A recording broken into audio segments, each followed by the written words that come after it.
Hello বন্ধুরা, দেখেন একটা দেশীয় রান্না করছি। এটা খুব মজাদার হালকা রান্না, গরমের মধ্যে খেতে খুব ভালো লাগে এবং স্বাস্থ্যসম্মত। তো প্রথমে আমি জিরা ফোড়ন দিয়ে দিলাম, তারপর দিয়ে দিলাম চিংড়ি মাছ।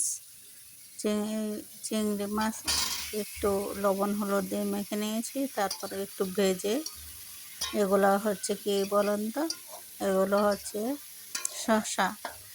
চট্টগ্রামে এটাকে বলে ফল, আমরা বলি শসা। তো শসাগুলো এভাবে চারকোনা করে কেটে নিয়েছি, তারপর দিয়ে দিলাম চিংড়ির সাথে। এবার এখানে দিয়ে দিলাম হলুদ গুঁড়ো, সামান্য পরিমাণ লঙ্কা গুঁড়ো, তারপর দিয়ে দেব ধনে গুঁড়ো, জিরে গুঁড়ো। সবগুলো মশলা দিয়ে একটু ভালো করে কষাতে হবে। তারপর দিয়ে দিচ্ছি আদা বাটা,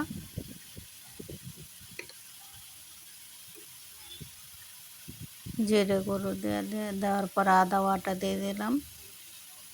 এরপরে দিয়ে দেব নুন, পরিমাণ মতো নুন দেব। চিংড়ির সাথে একটু তো দিয়েছি নুন। তারপরে এখানে শসার সাথে দিয়ে দিলাম। এবার এগুলো খুব ভালো করে কষিয়ে নেব। এই রান্নাটা অনেকেরই পছন্দ, আমার পরিবারের, বিশেষ করে আমার হাজব্যান্ডের পছন্দ। এইসব শসা মানে ওর হালকা খাবারগুলো বেশি ভালো লাগে। তো কষানোর পর এবার আমি এখানে পরিমাণ মতো ঝোল দিয়ে দেবো। কষাতে হবে একটু বেশিক্ষণ ধরে। তারপর ঝোল দিয়ে দিলাম অল্প, বেশি দিব না, মানে শসা বেশি নরম হয়ে গেলে আবার ভালো লাগে না।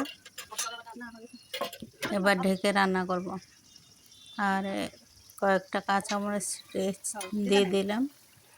তারপর দেখেন হয়ে গেছে। এভাবে ঢেকে ঢেকে রান্না করব। তারপর সিদ্ধ হলে নামিয়ে ফেলবো, কারণ বেশি নরম হয়ে গেলে ভালো লাগে না। তাই তো কেমন হলো রান্নাটা সবাই জানাবেন। সবার লাইক, কমেন্টস এবং শেয়ার করবেন। ধন্যবাদ। আর রান্না করেছে এখানে ইলিশ মাছ কলা দিয়ে। কেমন হলো জানাবেন।